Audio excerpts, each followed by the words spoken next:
नमस्कार, आप देख रहे हैं ग्रैंड न्यूज और मैं हूं आपके साथ आयुषी। बढ़ेंगे खबरों की ओर, पर उससे पहले एक नजर हेडलाइंस पर। इस हेडलाइंस के प्रायोजक है doctor CV Raman university, be the change.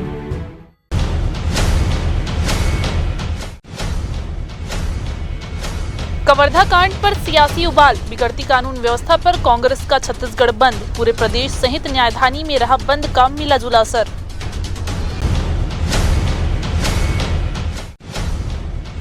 Kawardha में 3 मौतों पर साहू समाज में खासा आक्रोश, नेहरू चौक में साहू संघ युवा प्रकोष्ठ के बैनर तले समाज के लोगों ने की नारेबाजी।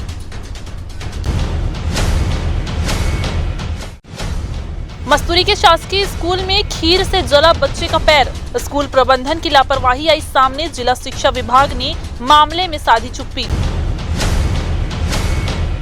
और 150 करोड़ की लागत से बन रहा नया रिवरव्यू बना आशिकी का अड्डा, प्रेमी जोड़ों की अश्लील हरकतों का वीडियो सोशल मीडिया पर हुआ वायरल। वीडियो के सामने आने के बाद हरकत में आई पुलिस। तो ये थी आज की तमाम हेडलाइंस। चलिए रुक करते हैं आज की खबरों की ओर। प्रदेश में बढ़ती आपराधिक घटनाओं के साथ ही कवर्धा में पुलिस की पिटाई से हुए युवक की मौत के मामले में विपक्ष यानी कांग्रेस इसके विरोध में उतर आई है। शनिवार को कांग्रेस ने अपराध और कवर्धा मामले को लेकर छत्तीसगढ़ बंद का बुलावा किया। हालांकि इस बंद को चैंबर ऑफ कॉमर्स का भी समर्थन था, लिहाजा दोपहर लगभग 3 बजे तक छत्तीसगढ़ के संपूर्ण प्रतिष्ठान बंद रहे। सुबह से ही कांग्रेस के कार्यकर्ता समूह में इकट्ठा होकर बंद को सफल बनाने जुटे रहे और लोगों से बंद का समर्थन करने की अपील करते हुए नजर आए। पिछले कुछ समय से प्रदेश में आपराधिक गतिविधियों में बढ़ोतरी हो गई है। विधानसभा चुनाव भी इसी मुद्दे को लेकर लड़ा गया था, जहां भाजपा ने सरकार बनने के बाद प्रदेश में कानून व्यवस्था में सुधार लाने की बात कही थी, लेकिन लगभग 1 साल का वक्त बीतने को है और प्रदेश में कानून व्यवस्था ध्वस्त हो चुकी है। यही वजह है कि कांग्रेस के कार्यकर्ता सुबह से ही छत्तीसगढ़ बंद को सफल बनाने के लिए जुटे रहे। इस दौरान बिलासपुर में भी बंद का मिला जुला असर देखने को मिला। तरीके से स्वर्गीय प्रशांत साहू को पुलिस अभिरक्षा में बर्बरतापूर्वक उसकी हत्या की गई। उसमें प्रदेश कांग्रेस कमेटी के आह्वान पर पूरे छत्तीसगढ़ बंद का आह्वान किया गया है और आज पूरा बिलासपुर में व्यापारियों का, सभी संगठनों का समर्थन मिल रहा है। हमारी तो मांग है कि जिस तरीके से पुलिस ने हत्या की है, उसके एसपी के खिलाफ 302 का मामला दर्ज होना चाहिए हत्या का। और इस प्रदेश के जो गृह मंत्री हैं, जो कि खुद एक क्रिमिनल हैं, उनको तुरंत तत्काल हटाया जाना चाहिए, क्योंकि जब से 8 महीने में लगातार पहले सतनामी समाज, बलौदा बाजार में सतनामी समाज के निर्दोष लोगों को पकड़ के अंदर किया गया, फिर आदिवासी समाज को प्रताड़ित किया गया, फिर मुस्लिम समाज को प्रताड़ित किया गया, फिर उसके बाद क्रिश्चियन समाज को प्रताड़ित किया और अब साहू समाज को। तो छत्तीसगढ़ में हो क्या रहा है? जो छत्तीसगढ़ शांति का टापू कहलाता था, ऐसे गृह मंत्री बने जो खाकी वर्दी के गुंडों को, आम आदमी को मारने के लिए भेज रहे हैं। इनको तत्काल प्रभाव से बर्खास्त किया जाना। आज आप बंद करने के लिए निकले हैं, किस प्रकार का जनता का आपको व्यापारियों का? देखिए, व्यापारियों का तो पूरा समर्थन मिल रहा है और जनता की मांग भी है कि 8 महीने में कानून व्यवस्था पूरी तरीके से चौपट हो चुकी है। व्यापारी लोग इंस्पेक्टर राज से परेशान है, आम आदमी महंगाई से परेशान है, कहीं ना कहीं कानून व्यवस्था को लेकर आम जनता बहुत परेशान है, इसलिए समर्थन पूरा मिल रहा है। एसपी और कलेक्टर को बदल दिया गया है, कुछ अधिकारियों के ऊपर कार्रवाई? देखिए, बदलने से नहीं होगा। एसपी के ऊपर हत्या, जब पूरा वीडियो फुटेज है, उस लड़के को इतना मारा गया कि वो मर गया। एक लड़की को मार रहा है, एसपी खड़ा हुआ है और मार दे, लाठीचार्ज का आदेश दे रहा है। ऐसे एसपी को तो क्रिमिनल 302 में हत्या के जुर्म में जेल में होना चाहिए। मुख्यमंत्री विष्णुदेव साय ने कवर्धा जिले में ग्राम लोहारीडीह में 15 सितंबर को शिव प्रसाद साहू की मृत्यु के बाद उपजे विवाद के दौरान घटित आगजनी में रघुनाथ साहू की मृत्यु की दुर्भाग्यजनक घटना के मजिस्ट्रियल जांच के निर्देश दिए हैं। मुख्यमंत्री ने इस घटना के परिप्रेक्ष्य में पुलिसकर्मियों द्वारा ग्रामीणों से मारपीट किए जाने की घटना के चलते रेंगाखार थाने के निरीक्षक, सहायक उप निरीक्षक सहित वहां पदस्थ 23 पुलिसकर्मियों को भी हटा दिया है। मुख्यमंत्री के निर्देश पर कबीरधाम जिले के कलेक्टर और एसपी को भी हटा दिया गया है। कबीरधाम के कलेक्टर जन्मेजय मोहबे के स्थान पर गोपाल वर्मा को कबीरधाम जिले का कलेक्टर नियुक्त किया गया है। तो वहीं कबीरधाम जिले के पुलिस अधीक्षक अभिषेक पल्लव को हटाकर उनके स्थान पर राजेश कुमार अग्रवाल को पुलिस अधीक्षक पदस्थ किया गया है। आपको बता दें कि कबीरधाम जिले में अतिरिक्त पुलिस अधीक्षक के रूप में पदस्थ आईपीएस विकास कुमार को पहले ही निलंबित किया जा चुका है। साथ ही मुख्यमंत्री विष्णुदेव साय द्वारा दिए गए मजिस्ट्रियल जांच के निर्देश के परिपालन में कलेक्टर एवं जिला दंडाधिकारी कबीरधाम द्वारा अतिरिक्त जिला दंडाधिकारी अधिकारी निर्भय कुमार साहू को जांच अधिकारी नियुक्त किया गया है और उन्हें 30 दिन के भीतर निर्धारित बिंदुओं पर जांच कर रिपोर्ट देने को कहा गया है। मुख्यमंत्री विष्णुदेव साय ने कहा कि भविष्य में इस तरह की किसी भी प्रकार की घटना में लापरवाही बर्दाश्त नहीं की जाएगी और संबंधितों के विरुद्ध कड़ी कार्यवाही भी की जाएगी। देखिए, लोहारीडी की घटना 3 अलग अलग घटनाएं हुई। एक पहले एक मृत्यु हो गई जो मध्य प्रदेश की सीमा में थी। दूसरा फिर यहाँ पर एक आगजनी घटना हुई जिसमें रघुनाथ साहू जी जल गए, उनकी पत्नी भी 80% जल गई और उसके आरोप हैं बहुत सारे लोगों के ऊपर कि इन लोगों ने मिलकर के कर दी। फिर जो पुलिस में जो सर्जरी हुई है, मतलब वो अब अंतिम गिरफ्तारी के समय जो विषय आया उसके कारण थोड़ा वहाँ परिवर्तन की आवश्यकता है। छत्तीसगढ़ प्रदेश साहू संघ के युवा प्रकोष्ठ द्वारा आज नेहरू चौक में गृह मंत्री विजय शर्मा का पुतला दहन कर विरोध प्रदर्शन किया गया। इस प्रदर्शन में गृह मंत्री के इस्तीफे की मांग की गई और उन पर आरोप लगाया गया कि गृह मंत्री प्रदेश में बिगड़ती कानून व्यवस्था को संभाल नहीं पा रहे हैं। भारी संख्या में मौजूद साहू समाज के लोगों ने गृह मंत्री के खिलाफ जमकर नारे लगाए। बता दें कि कवर्धा जिले के प्रशांत साहू की पुलिस कस्टडी में बेरहमी से पिटाई के बाद मौत होने की बात कही गई है। मृतक के परिवार को 1 करोड़ का मुआवजा और नौकरी देने की भी मांग की गई।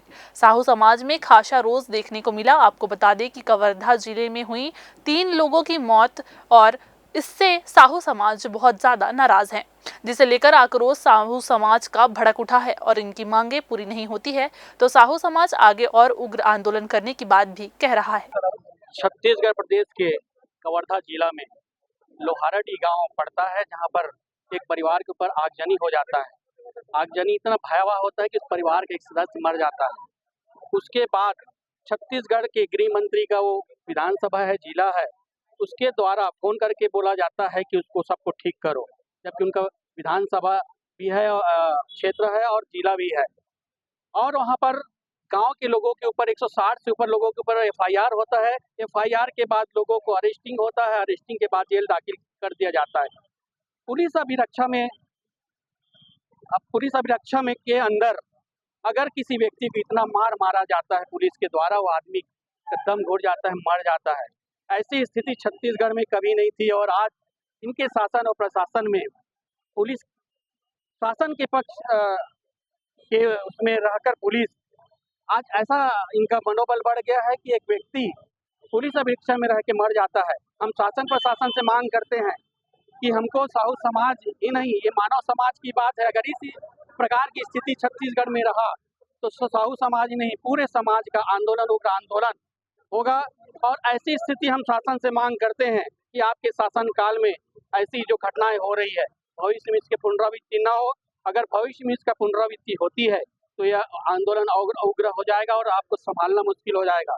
हम आपके माध्यम से मांग करना चाहते हैं विष्णुदेव साय जी से कि आपके शासन काल में ऐसी घटना होती है और आपके गृह मंत्री अपने घर में सोए रहते हैं, ऐसे गृह मंत्री को आप हटाइए और छत्तीसगढ़ शांत प्रदेश रहा है, इसको शांत। देखिए, कवर्धा में जिस प्रकार से अभी 3 मौतें हुई है, जो कि हत्या, आगजनी और पुलिस की जो पिटाई से मौत हुई है, तीनों साहू समाज से संबंधित है।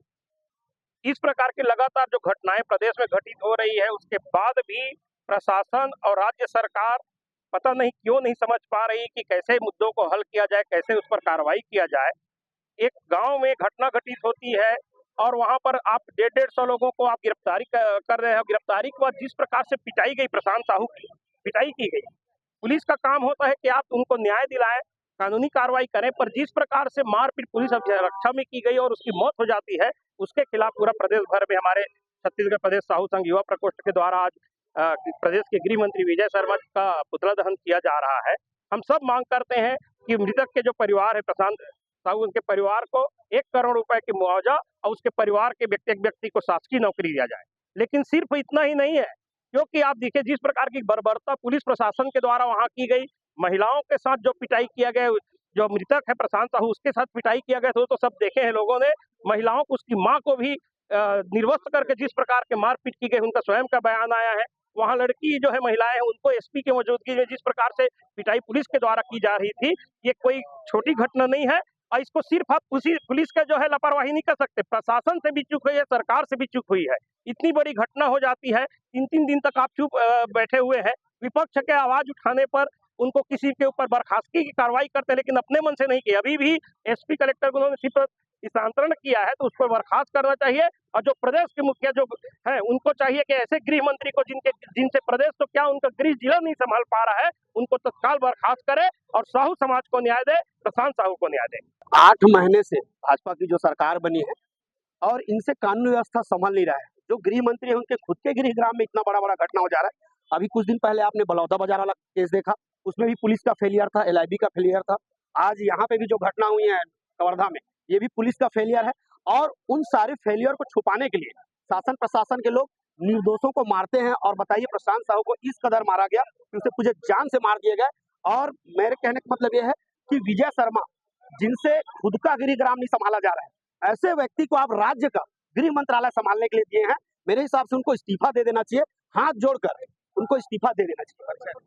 सुनील साहू, युवा कांग्रेस अध्यक्ष। कांग्रेस नेता राहुल गांधी के द्वारा प्रधानमंत्री नरेंद्र मोदी के खिलाफ विदेश में दी गई टिप्पणी के विरोध में देश भर में उबाल आ गया है। यही वजह है कि भारतीय जनता पार्टी देश भर में इस मुद्दे को लेकर प्रदर्शन कर रही है। तो बिलासपुर में भी भाजपा कार्यकर्ताओं के द्वारा लगातार इस पर विरोध दर्ज कराया जा रहा है। सिविल लाइन थाने में जहां राहुल गांधी के खिलाफ FIR दर्ज कराया गया, तो वहीं अब भारतीय जनता पार्टी पिछड़ा वर्ग मोर्चा के द्वारा भी राहुल गांधी के बयान पर विरोध दर्ज कराते हुए शनिवार को राजीव गांधी चौक पर पुतला दहन किया गया। इस दौरान भारतीय जनता पार्टी पिछड़ा वर्ग के कार्यकर्ताओं ने विदेशों में इस तरह के बयान को भारत की छवि को खराब करने वाला बताया है और इस दिशा में राहुल गांधी पर कड़ी कार्यवाही करने की मांग की है।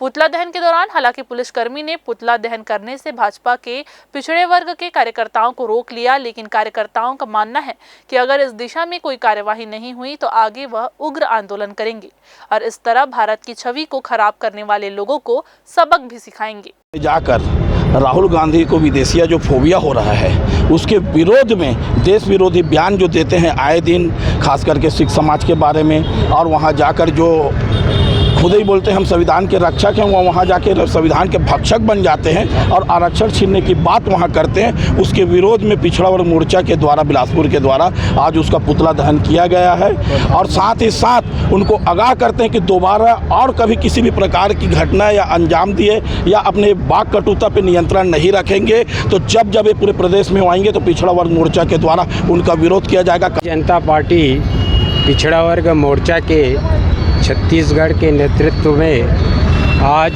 पूरे छत्तीसगढ़ में जिला मुख्यालय में राहुल जी के पुतला दहन का कार्य हो रहा है और इसके पीछे हमारा कहना है कि जिस तरह से विदेश में जा कर के हमारे देश के छवि को धूमिल करने का जो प्रयास कर रहे हैं, उसको वो बंद करें। और जिस तरह से विदेश में हमारे सिख समुदाय के संदर्भ में अनुचित जो बात वे कह रहे हैं, उससे हमारे देश की सामाजिक समरसता समाप्त होने की कगार पे है। ऐसे परिस्थितियों को देखकर पिछड़े वर्ग के हमारे जो मुखिया है इस देश का, उसका सीधा वो अपमान करने का विज्ञप्ति जारी करता है, लोगों के सामने में, मीडिया के सामने में बात रखता है, तो इससे हमारे इस देश के 50% पिछड़ा वर्ग लोगों का मन आहत हो रहा है। इसलिए भारतीय जनता पार्टी पिछड़ा वर्ग मोर्चा आज पूरे प्रदेश में ये अभियान पुतला दहन का करके उसको सबक सिखाना चाहते हैं। और आज की इस कार्यक्रम के माध्यम से हम केंद्र सरकार को भी इस बात से अवगत करा रहे हैं कि ऐसे हमारे असामाजिक तत्व जो हमारे सामाजिक समरसता को समाप्त करने का कृत्य कर रहा है, उसको वो सबक सिखाए। इसी उद्देश्य से ये कार्यक्रम आयोजित। रतनपुर क्षेत्र के सिलाई ग्राम निवासी 25 वर्षीय सरिता मानिकपुरी को बिलासपुर के एक निजी अस्पताल में 14 दिन पहले नॉर्मल डिलीवरी से 2 जुड़वा नवजात शिशु हुए थे। डिलीवरी के बाद डॉक्टरों ने बच्चों को कमजोर बताते हुए उन्हें उपचार के लिए ईदगाह चौक स्थित शिशु भवन अस्पताल में भर्ती होने को कहा, जिसके बाद सरिता को परिजनों ने शिशु भवन में भर्ती कराया था। भर्ती के 6 दिन बाद एक शिशु की मौत हो गई। इसके बाद शुक्रवार शाम 7 बजे शिशु भवन के डॉक्टर डॉक्टरों ने परिजनों को बताया कि दूसरे शिशु की भी मौत हो गई है। परिजनों ने उपचार में लापरवाही बताते हुए अस्पताल परिसर में हंगामा मचाया है। जी हां, आपको बता दें कि बच्चों की मौत के बाद परिजनों ने इलाज में लापरवाही बरतने का आरोप लगाया।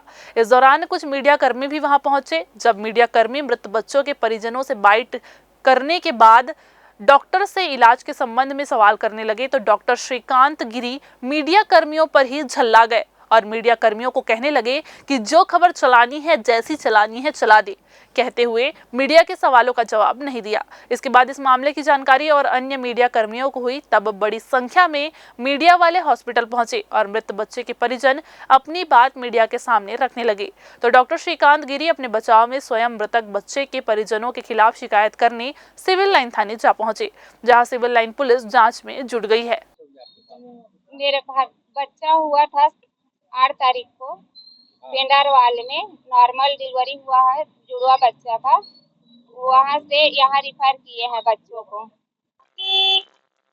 14 दिन से बच्चा भर्ती था, 8 तारीख को भर्ती हुआ है। एक बच्चा 6 दिन बाद खत्म हुआ है, दूसरा बच्चा 30 तारीख को खत्म हुआ है और डॉक्टर लोग इलाज करते करते खत्म हो गया। बोल रहे हैं कि ठीक है करके पूरी बात बताते नहीं थे और अब खत्म हो गया। शिशु भवन में, ICU में।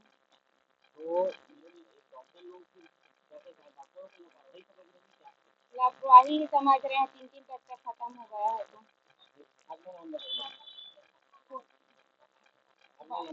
सरिता मानिकपुरी। बॉटल सब चढ़ा रहे थे बच्चे को, खून का बॉटल चढ़ा हुआ है। उसके बाद भी ठीक नहीं हुआ है कि बोल रहे हैं कि अचानक खत्म हो गया है, ले जाओ बॉडी, आ जाओ, ऐसे करके। और वहाँ पे बात कर रहे थे तो कॉलर पकड़ कर मेरा भाई का निकाले हैं, अंदर से बच्चे के पास से कॉलर पकड़ के निकाले हैं। कुछ सहयोग नहीं मिला है। बोल रहे हैं कि डॉक्टर की लापरवाही की वजह से नहीं मरे हैं। डॉक्टर लोग बोलते हैं कि बचाते ही हैं बच्चे को, कैसे मारेंगे, बोल रहे हैं। बच्चे को घर ले जाओ, उसका अंतिम संस्कार कर दो और तुरंत ले जाओ, रात मत रुकने दो, बोल रहे हैं। क्या लगता है कि ऐसा ही कुछ है, तभी तो बोल रहे हैं कि तुरंत ले जाओ करके। और डॉक्टर लोग बोल रहे हैं कि नहीं रखेंगे, ले जाओ तुम लोग तुरंत। से हम भर्ती किए हैं, ठीक है, तो बाकी सब ठीक है। ऐसा बोल रहा है कि श्वसन का उसमें कमजोरी है, उसका बच्चा में ताकत नहीं है। जो में हाँ, जो बच्चा था उसके बाद ना फिर सब ठीक हो जाएगा। एक बच्चा खो गया, फिर दूसरा बच्चा हुआ, कम से कम इसको तो बचा लीजिए।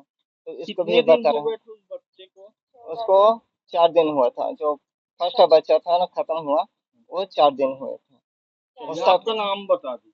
मेरा नाम मराखन दास मानिकपुरी है। कहाँ से आए? क्या प्रॉब्लम हुई, क्या दिक्कत? देखिए, बच्चा इनका प्रीमेच्योर था, 1 किलो वजन था बच्चे का। जो बच्चा 1 किलो का वजन है और प्रीमेच्योर है, यदि वो बच्चा नॉर्मल रहता तो अस्पताल क्यों लाया गया होता? अस्पताल में भर्ती था, बच्चा वेंटिलेटर में था, हाई फ्रीक्वेंसी ऑसिलेटरी वेंटिलेटर में बच्चा को रखा गया, जो हायर मशीन रहती है। इसकी हर दिन की वीडियो रिकॉर्डिंग हमारे पास मौजूद है, जिसको कंडीशन बताया गया है उसको। उसका आरोप ये मतलब इमोशंस में आकर के ब्लेड देके डॉक्टर को मारने के लिए दौड़ा था, उसका भी रिकॉर्डिंग हमारे पास मौजूद है। सिर्फ उस चीज को कि मेरे ऊपर हर बच्चा था, 1 किलो का बच्चा था, सामान्य बच्चे का वजन 2.5 से 3 किलो। तो सिर्फ ये क्वेश्चन है कि 14 दिनों तक इसको क्यों नहीं बताया गया? रोज बताया, सुनिए ना, रोज बताया गया। देखिए, किसी के आरोप यदि सही मान लेंगे तो ऐसी बात तो सही नहीं होगी। हम आपको तथ्य देंगे, हम आपको वीडियो रिकॉर्डिंग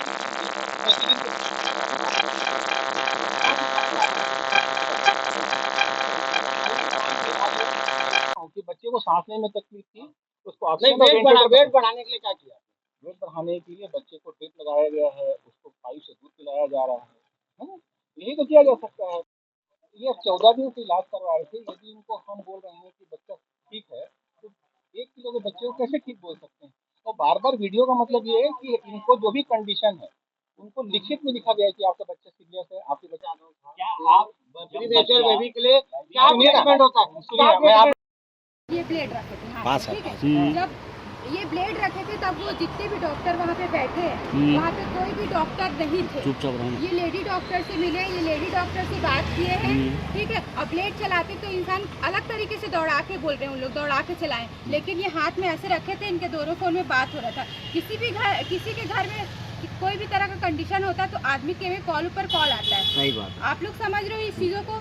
तो वो बोल रहे हैं कि मतलब आप ब्लेड चलाओ। अब वो जो डॉक्टर FIR लिखवाने आए वो डॉक्टर कोई भी नहीं थे जब ये बात कर रहे थे डॉक्टर से। तो लेडी डॉक्टर थी वहाँ पे, ये तो डॉक्टर कोई आप लोग फुटेज दिखा रहे वो लोग, लेकिन वो लोग बोल रहे थे दौड़ते मारा है, दौड़ रहा था मारने के लिए। तो ये तो खड़े थे, CCTV फुटेज में भी ये दिखा रहे हैं कि खड़े थे। और फिर जिस डॉक्टर से ये बात किए हैं, जिन डॉक्टर से इनका बात हुआ वो डॉक्टर को FIR लिखाने आना चाहिए। बाकी डॉक्टर जो वहाँ पे नहीं थे उन लोग कौन से प्रूफ से आए हैं यहाँ, कौन से प्रूफ से आए हैं यहाँ? उन लोग तो कुछ देखे ही नहीं है, न उन लोग कुछ बात सुने हैं। सिर्फ ये सिस्टर और लेडी डॉक्टर से बात हुआ है इनका। थाना प्रभारी ये बोल रहा है कि बच्चे को भी ले जाओ, डॉक्टर बचाने की कोशिश करता है, लेकिन आपका बच्चे का वजन कम था। मतलब TI साहब ये बोल रहे हैं कि हम लोग के ऊपर वो कर रहे हैं। सर देखो, हम लोग के घर का तो संतान चले गया, एक नहीं 3 चले गया। चलो एक में बीमारी रहता, तीनों में बीमारी नहीं रहता, ठीक है। तो हमको तो थोड़ा सा कड़ा चाहिए बातों का, तो आप लोग प्लीज हेल्प करिएगा। फिलहाल वक्त हो चला है एक छोटा सा ब्रेक लेने का। ब्रेक के बाद जारी रहेंगी खबरें, आप बने रहिए ग्रैंड न्यूज के साथ।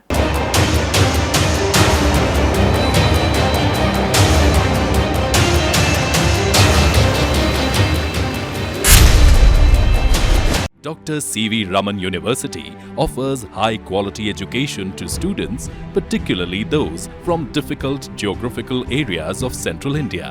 The flourishing 70-acre campus boasts of more than 120 state-of-the-art laboratories, smart classrooms, research centers, and a plethora of on-campus facilities that provide easy access. Dr. C.V. Raman University.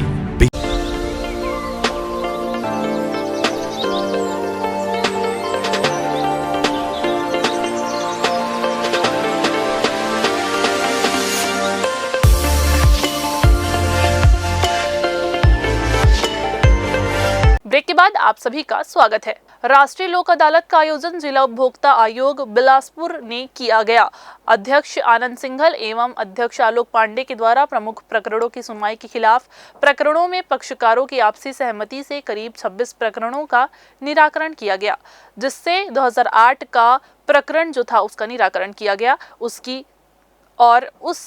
Post office ने 30 लाख की राशि पक्षकारों को प्रदान भी की। आज लोक अदालत में 1,30,05,282 रुपए अवार्ड की राशि पक्षकारों को दी गई। इस राष्ट्रीय अदालत में जमीन खरीदी बिक्री का प्रकरण आया, जिसका निराकरण इस अदालत में किया गया। आपको बता दें कि रॉयल डेवलपर्स बोदरी से वर्ष 2014-15 में 8 लोगों ने प्लॉट खरीदा था। इन 8 लोगों ने चेक के माध्यम से रॉयल डेवलपर्स को पैसा दे दिया, लेकिन रॉयल डेवलपर्स खरीदारों को सही जानकारी नहीं दी थी। कुछ साल बाद लोगों को जानकारी हुई कि उनके साथ धोखा किया गया, जिसके बाद खरीदारों ने अदालत का दरवाजा खटखटाया, जिसके बाद 8-9 साल बाद लोक अदालत में इन खरीदारों का निराकरण किया गया और उनके पैसे उन्हें वापस दिलवाए गए। आज राष्ट्रीय लोक अदालत का आयोजन किया गया था। इसमें करीब 40 प्रकरण रखे गए हुए हैं इसमें, और अभी 25 से ऊपर प्रकरण का निपटारा हो चुका है। इसमें हाउसिंग, बीमा और पोस्ट ऑफिस, रेलवे, बैंक और मेडिकल नेग्लिजेंस के खिलाफ जितने भी प्रकरण यहाँ लंबित है, उसमें पक्षकारों के आपसी सहमति से निराकरण के लिए प्रयास किया जा रहा है नेशनल लोक अदालत के माध्यम से। अभी करीब 25 से ऊपर प्रकरणों का निराकरण हो चुका है और पक्षकारों के आपसी सहमति से करीब 1,25,00,000 रुपए का अवार्ड राशि पक्षकारों के आपसी सहमति से उनको प्रदान किया जा चुका है।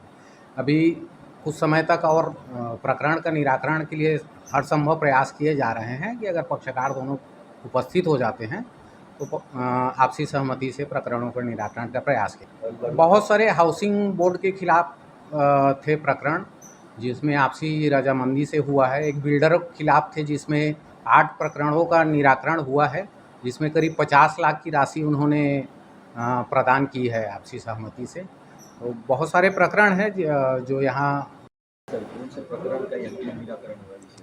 ये 2014 में हम लोगों ने 8 लोगों ने रॉयल डेवलपर से ये अपना बोदरी में अपना प्लॉट परचेज़ किए थे, लेकिन उसके बाद लेने के बाद उन्होंने हमको चेक के माध्यम से उन्होंने पैसे जो भी लिए हमसे, लेकिन उसके बाद कुछ 1-2 सालों बाद फिर उन्होंने अपना ज़मीन के बारे में जो उन्हें उनको बताना था और जो उसके बारे में कुछ उन्होंने सही जानकारी दी नहीं, और बाद में पता चला कि लोग फ्रॉड हैं।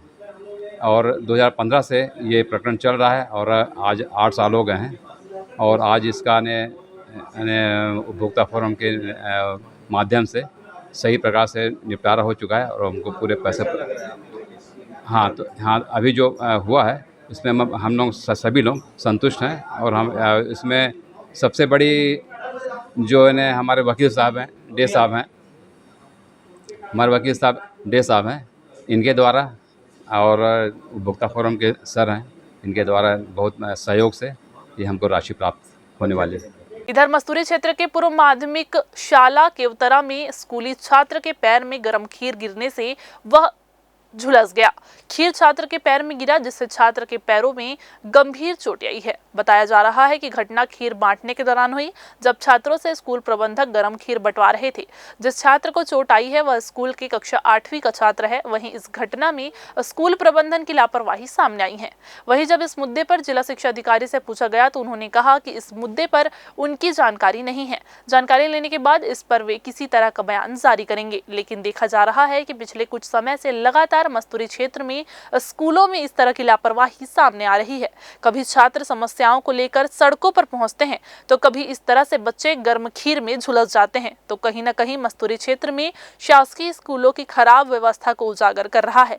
हालांकि जिला शिक्षा विभाग के द्वारा इस पर कोई आधिकारिक बयान देने से अभी मना किया जा रहा है। उनका कहना है कि जहां रिपोर्ट आने के बाद ही इस पर कोई बयान दिया जाएगा। ध्वनि प्रदूषण के मामले में हाईकोर्ट ने राज्य शासन से कहा है कि पूरे राज्य में कानून व्यवस्था की स्थिति आपको देखनी है। जी हां, आपको बता दें कि आम आदमी प्रदेश में शांति से रहना चाहता है, लेकिन ऐसी स्थिति में वो क्या करेगा। कोर्ट ने कहा कि प्रदेश में ध्वनि प्रदूषण की स्थिति पर निरंतर मॉनिटरिंग की जाए। अगली सुनवाई 21 अक्टूबर को निर्धारित की गई है। चीफ जस्टिस रमेश सिन्हा की बेंच ने आज स्वतः संज्ञान मामले की सुनवाई के दौरान एक घटना का भी उल्लेख किया, जिसमें एक व्यक्ति ने तेज आवाज में डीजे नहीं बजाने का अनुरोध किया तो उसकी बात नहीं मानी गई। इससे शुद्ध होकर उसने घर जाकर आत्महत्या ही कर ली। बहस के दौरान जब महाधिवक्ता ने कहा कि समिति के सदस्य ने मृतक को जो धमकी दी थी उससे वह आहत था, इस पर चीफ जस्टिस ने कहा कि कोई भी धमकी दे, कानून से बड़ा कोई नहीं है। जितनी आवाज में स्पीकर्स और साउंड बॉक्स को बजाने की अनुमति है, उतनी ही आवाज में डीजे बजाने का प्रबंध किया जाए। बहस के दौरान कोर्ट ने कहा कि यहाँ नागरिक अपने अधिकारों के प्रति तो जागरूक है, मगर कर्तव्यों के लिए कोई उनकी जवाबदारी नहीं दिखाई देती। त्योहार मनाने के नाम पर कुछ लोग नशा कर रहे हैं, अमर्यादित व्यवहार कर रहे हैं। डीजे इतनी आवाज में बजेगा तो छात्र कैसे पढ़ाई करेंगे और लोग आत्महत्या करेंगे तो इस सब की जवाबदारी कौन लेगा। कोर्ट में बिलासपुर एसपी ने भी शपथ पत्र प्रस्तुत किया। महाधिवक्ता ने कहा कि अनुमति योग्य आवाज में साउंड सिस्टम रखने के लिए सकारात्मक कदम उठाए जा रहे हैं। इधर बिलासपुर में एक युवती से 4,77,000 रुपए की ठगी का मामला सामने आया है। जी हां, आपको बता दें कि सिटी कोतवाली क्षेत्र की हेमलता मैत्री, जो पेशे से हेल्थ एसोसिएट है, फेसबुक के जरिए एक व्यक्ति के जाल में फंस गई। आरोपी ने खुद को आनंद पटेल बताया और कहा कि वह बर्मिंघम सिटी में ब्रिटिश एवरेज में काम करता है। उसने 8 सितंबर को एक कीमती पार्सल भेजने की बात कही। अगले दिन एक व्यक्ति ने खुद को कस्टम अधिकारी बताकर हेमलता से पार्सल रिलीज करने के लिए पैसे मांगे। शुरुआत में 45,500 रुपए, फिर 1,55,700 रुपए और धीरे धीरे कुल 4,77,200 रुपए जमा करवाए गए। जब हेमलता को ठगी का एहसास हुआ तो उन्होंने पुलिस में शिकायत दर्ज कराई। पुलिस ने मामले की जांच शुरू कर दी है और जल्द ही आरोपी को पकड़ने की कोशिश भी की जा रही है। जी हाँ, एक हेमलता मैत्री है, टिकरापारा की रहने वाली है। उसके मोबाइल फ़ोन में फेसबुक के माध्यम से एक अज्ञात व्यक्ति का से बातचीत हुआ उनका, और उनके द्वारा बताया गया इनको कि एक पार्सल है, पार्सल में आपको ज्वेलरी या 80,000 पाउंड जो रुपये में होता है वो आपको पार्सल किया जाएगा, आप उसके एवज में आपको पैसा देना होगा। तो उन्होंने प्रारंभिक तौर पर 45,000 रुपये दी। उसके बाद से उनके द्वारा लगातार और प्रलोभन देकर करीबन 8-10 किस्तों में 4,77,200 रुपये उनके द्वारा जमा कराया गया। अब लास्ट में इनको लगा कि अब मैं ठगी का शिकार हो रही हूँ, तो फिर उन्होंने बंद किया और भी उनके द्वारा डिमांड की जा रही थी। इस तरह से इस युवती के साथ में पार्सल के नाम से धोखाधड़ी की गई है, जिसमें 420 प्रकरण दर्ज कर विवेचना में लिया गया है। फ़ोन मोबाइल नंबर से बात करने पर ही, धीरे धीरे बात करने पर ही हुई थी उसी पर। 24वीं राज्य स्तरीय शालेय क्रीड़ा प्रतियोगिता का उद्घाटन शनिवार को किया गया। पुलिस ग्राउंड में आयोजित उद्घाटन समारोह के मुख्य अतिथि नगर विधायक अमर अग्रवाल, विधायक सुशांत शुक्ला, धर्मजीत सिंह, जिला पंचायत अध्यक्ष अरुण सिंह चौहान मौजूद रहे। राज्य स्तरीय प्रतियोगिता में कबड्डी, बेसबॉल, एथलेटिक्स, हॉकी की प्रतियोगिता होगी। जिला प्रशासन एवं स्कूल शिक्षा विभाग द्वारा आयोजित प्रतियोगिता शहर के 4 केंद्रों में होंगे, जहां Chhattisgarh school, pink stadium, Bilasa कन्या महाविद्यालय, खेल स्टेडियम बहतराई और पुलिस ग्राउंड में प्रतियोगिताएं होंगी। 4 दिवसीय प्रतियोगिता शनिवार को शुरू होकर 24 सितंबर को समाप्त हो जाएगी। आपको बता दें कि राज्य स्तरीय प्रतियोगिता में 14 से लेकर 19 वर्ष तक के बालक बालिका शामिल होंगे। जाहिर तौर पर यह प्रतियोगिता खिलाड़ियों के साथ साथ उनको अपनी खेल में निखार लाने के लिए अग्रणी भी करेगा। ऐसे में हर साल आयोजित होने वाले इस प्रतियोगिता में स्कूल के खिलाड़ी भी बड़े उत्साह के साथ भाग लेते हैं।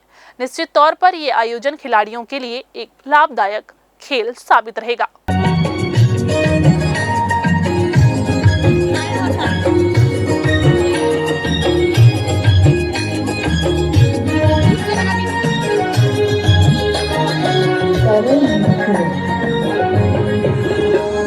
झाला झाला देवता दे बोला ये जमाना, कलर माथेले पर चले अबे हमर तारा। जहाँ कर संगी मेरा तोरे सारा, कलर माथेले पर चले अबो तुहर पारा। हरे हरे कर्मा की गाबो मादर के तालमा, कर्मा की गाबो मादर के तालमा। संग संग नाच लेबो, संग संग नाच लेबो, चले ना ये सालमा। कर्मा की गाबो मादर के तालमा, कर्मा की गाबो मादर के तालमा, कर्मा की गाबो मादर के तालमा।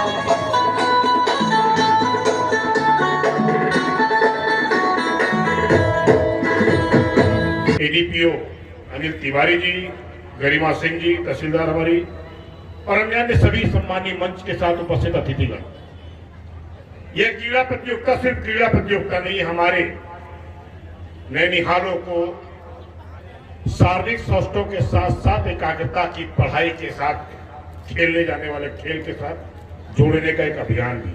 हमारे बिलासपुर में 5 संभाग के खिलाड़ी यहाँ भाग ले रहे हैं, जिसमें बिलासपुर संभाग के 110 बालक, 110 बालिका, कुल 220 बालक बालिकाएं हैं। इसी प्रकार से रायपुर संभाग से 110 बालक, 110 बालिका, कुल 220 प्रतिभागी हैं। दुर्ग संभाग से 110 बालक, 110 बालिका, कुल 220। इसी प्रकार से बस्तर और सरगुजा संभाग से भी 220 भाग ले रहे हैं। कुल 550 बालक, 550 बालिका, इस प्रकार 1100 कुल प्रतिभागी इसमें भाग लेंगे। कोच मैनेजर के रूप में 150 मैनेजर उपस्थित हैं। ऑफिशियल्स 200 लोग हैं। यहाँ 4 गेम्स होगा। कबड्डी 14 वर्ष और 17 वर्ष के बालक बालिकाओं का होगा। हॉकी 17 वर्ष के बालक बालिकाओं का होगा। बेसबॉल 14 वर्ष और 19 वर्ष की बालक बालिका का। बिलासपुर का न्यू रिवर व्यू इन दिनों आशिकी का अड्डा बना हुआ है। जी हां, आपको बता दें कि प्रेमी जोड़ों की अश्लील हरकतों का वीडियो सोशल मीडिया पर वायरल हो रहा है। युवक युवतियों की अश्लील हरकतों से मॉर्निंग और इवनिंग वॉक में आने वाले परिवारजन भी परेशान हैं, लेकिन निगम और पुलिस प्रशासन इस पर कोई ध्यान ही नहीं दे रहा है।